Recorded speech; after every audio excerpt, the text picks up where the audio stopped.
باران سخت بارید و این 3 نفر برای پناه یافتن از باران یک غار را یافتند و در همان غار هر 3 نفر داخل شدند. یک لحظه رسول اکرم میگوید این 3 نفر نشسته بود، به ناگاه یک سنگ کلان از بالا جر شد، لغژان آمد و دهن این غار محکم کرد.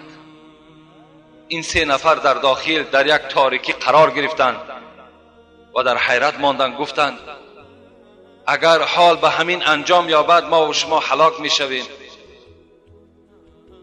زیرا قوت ما برای بیراه کردن این سنگ نمیرسد. این سنگ خیلی سنگ عظیم است، کلان است. و گفتند بیایید نزد خدای خود عملهای صالحی که در دنیا کردیم از برای خدا پیشنهاد میکنیم، شاید که برای عملهای صالح را انجام دادن ما و شما خداوند این سنگ را از بالای ما دور کند. یکی از این 3 نفره چی گفت؟ پروردگارا تو میدانی من چند گاو دارم و این گاوها را چراندنی می بردم و در چراگاه شیر اینها را می جوشیدم، خاصه می آوردم، شب برای مادر و پدر خود تسلیم می کردم، باقی که اگر می گذاشت برای فرزند و زن خود می دادم. همین من فقط از برای خدای تو کردم. و شب میگه آمدم، در دستم شیر بود، نگاه کردم که پدر و مادرم خواب هستند. دیگر دلی من نشد که پدر و مادر بیدار کنم.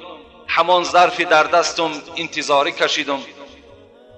فرزندهایم، زنم گریه میکردند، گرسنه بودند، لیکن من که احترام پدر و مادر خودم میدانستم، تا به پدر و مادر خود نمیدادم، بر زن و فرزند تسلیم نمیکردم.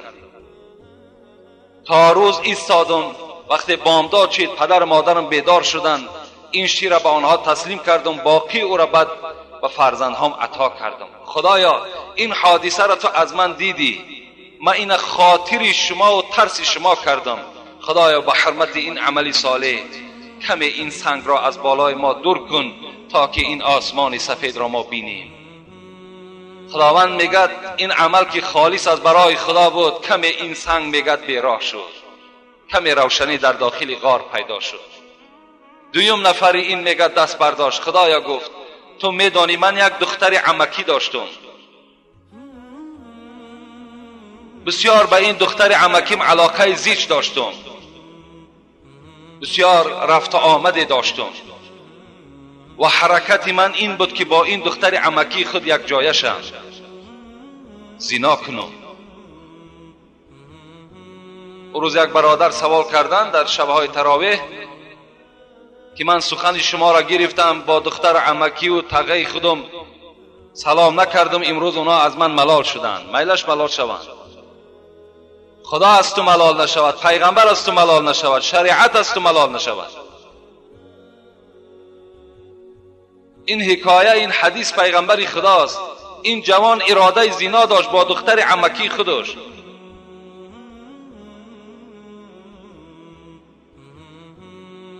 وقتی میگد این زن بر من پیشنهاد کرد که 100 دینار بر من میدهی، مرحمت من برای تو آن چیزی که میخوای آرزوی دلی تو را برآورده میکنم. با یک حال زاری میگه 100 دینار را پیدا کردم در دستش دادم. وقتی این دختر عمکی من میگه با پشت غلطانیدم، در بین پایهای او داخل شدم، به ناگاه این دختر عمکو میگه گشته گفت از خدا بترس، زیرا حال زناکار در قیامت خیلی شدید و خیلی سخت است. از خدای خود بترس، من دختر هستم، اگر میخوای بکارت مرا دور کنی به طریق حلال دور کن، بیا نکاح میکنیم بعدا مرحمت. وقتی میگه این سخن من شنیدم از این دختر عمکم که از خدا بترس، خدایا من از تو ترسیدم و در حالتی که در نزدیکترین وقت این کار انجام میدادم از جای خود خیستم و آن شلوار خدا پوشیدم و به خاطر تو، از ترس تو، از بالای این دختر عمکی خود بیراه شدم. خدایا اگر این عمل به تو پسند آمده باشد این سنگ را از بالای ما دور انداز.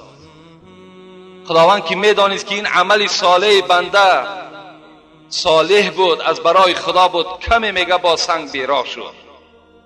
سیوم این جوان چی گفت؟ خدایا گفت تو میدانی من یک کارگر را آورده در خانه کار فرماندم و حق او 1 کیلو گندم شد. وقتی من بر او کس دادم وی نگرفت، وی رفت. این کیلوی گندم او را من در زمین پرتافتم. آهسته آهسته از این 1 کیلو من به چندین گاو و به چندین گوسفندها رسیدم، حتی چوپانها خریدم. بعد زمانی چند این مرد آمد گفت حق مرا بده. من گفتم این چراگاه، این چوپان، این گاو، همه این از حساب تو است، از حساب همون 1 کیلوی گندمی که تو نگرفتی این من در زمین پرتافتم، همه این از همون حساب است. گفت مرا مسخره میکنی؟ گفتم نه مسخره نمیکنم، بلکه من از خدا میترسم، والله که این از حساب توست. همش گیر، همش میگه گرفت. این من خدایا از برای تو کردم، اگر این عمل من صالح باشد، بی ریا باشد، خدایا این سنگ از بالای ما دور کن. در زمان میگه سنگ از بالای همون غار بالکلی میگه دور شد که ما همگی از اون درون غار با یک آسانی و بی زحمت بیرون شدیم.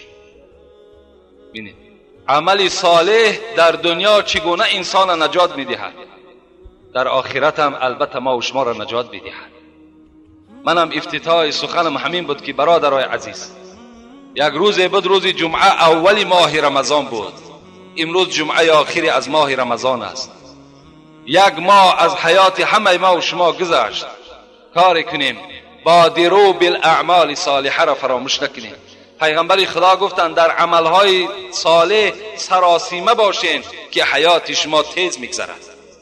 چقدر حرکت کنین، هر روز هر ساعت غنیمت بشمارین، فقط در کار خیر در عملهای صالح استفاده کنین، زیرا که مرگ الموت یأتی بغتة، شاعر عرب میگوید مرگ ناگهان به سر شما میآید، دیگر شما در اون حالت توبه کردن نمیتوانید و عمل صالح را دیگر انجام دادن نمیتوانید. مرگ هر لحظه در پیش خود ببینید. میخواستم چند سوال‌های هست، این سوال‌ها را جوابش به شما میرسونیم ان شاء الله. جمعه آینده در باب باز همان نشانه‌های قیامت بر سمع شما میرسونیم. امروز باشد یک چند سوال است و باقیش در باب عید گپ میزنیم. السلام علیکم داملای شخصا برای من خیلی عزیز، خداوند پدر و مادر تو را داخل جنت گرداند. خواستم نامم را ذکر کنم لکن نامم کتابی نیست، ذکر نکردم. بعد جواب سوالم یک نام برای من بگذار، او را من انتخاب میکنم. این برادر یگان نام داشته است که غیر کتابی بوده است و از ما طلب کرده است یک نام خوب برای ما نصیب یعنی اعلان کن. همون نام من است. این برادر من وقتی مکتوبش خواندم خواستم نام این برادر عبدالرحمن، فراموش نکن.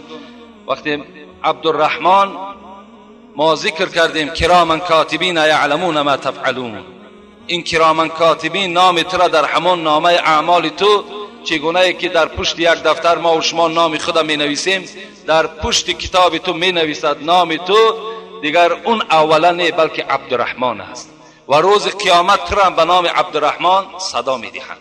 این برادر چی گفته است؟ میگویند که بالای سر پیغمبر خدا شکمبه پر از نجاست را پرتافتند. آیا این درست است یا نه؟ برادر عزیز، این حکایه اصل دارد. پیغمبر ما و شما بسیار عذابها کشیدند، بسیار رنجها دیدگی هستند. هیچ روز خوب رسول اکرم گذراندگی نیستند.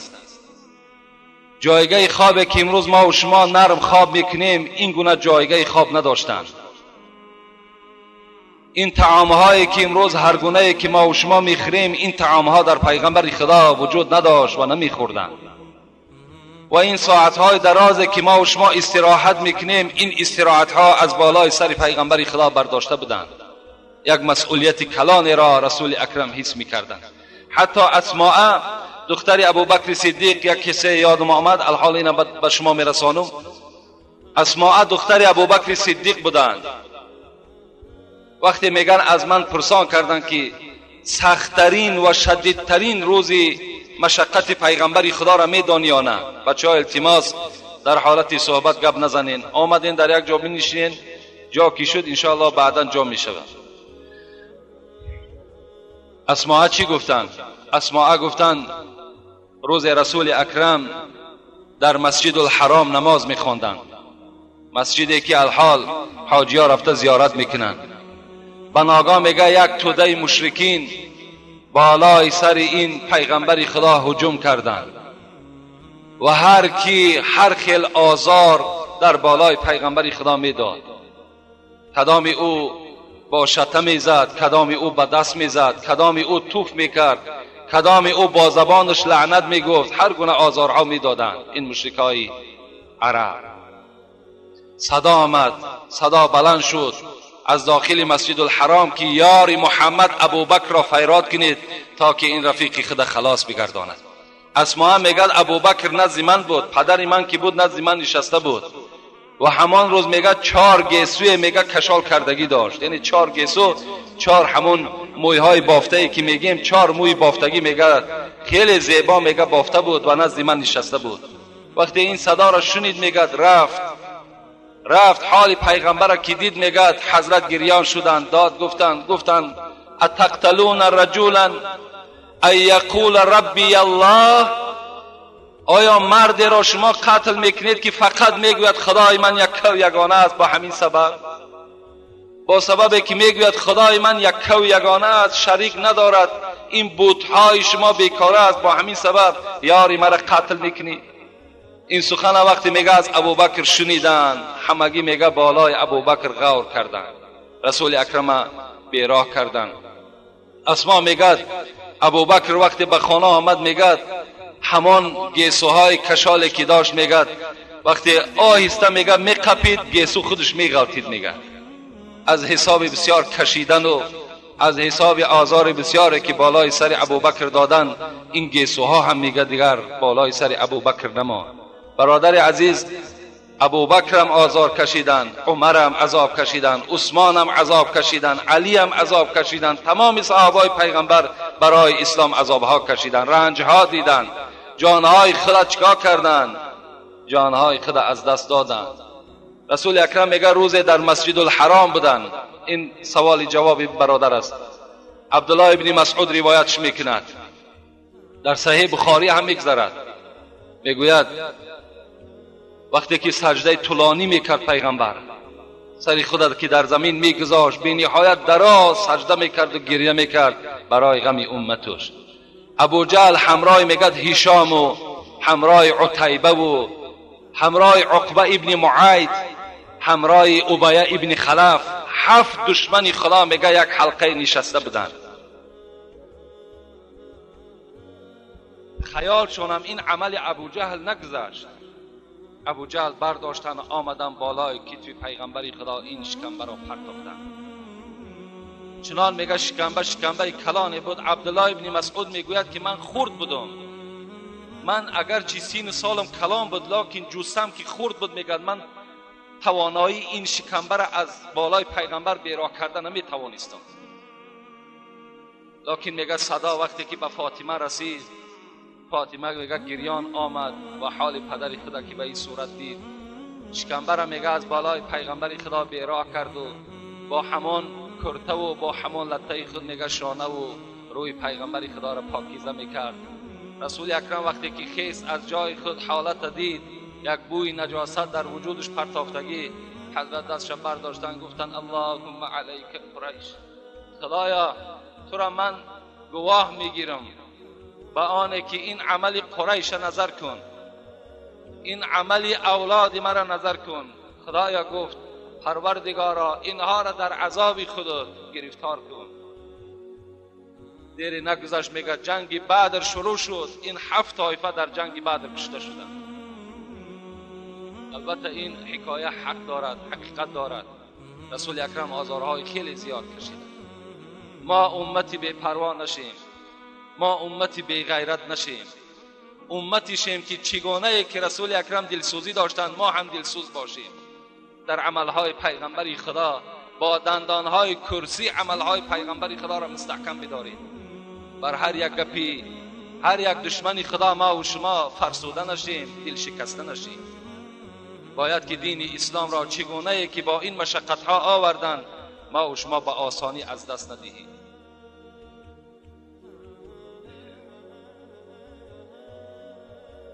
سوال هایی که برادرها میکنن، از روی این سوال ها من یک چیزی دیگر به یادم آمد. انشاءالله فکر میکنم که جوان ها خیلی تصورشان کلان شدگی است، زیرا از سوال آدم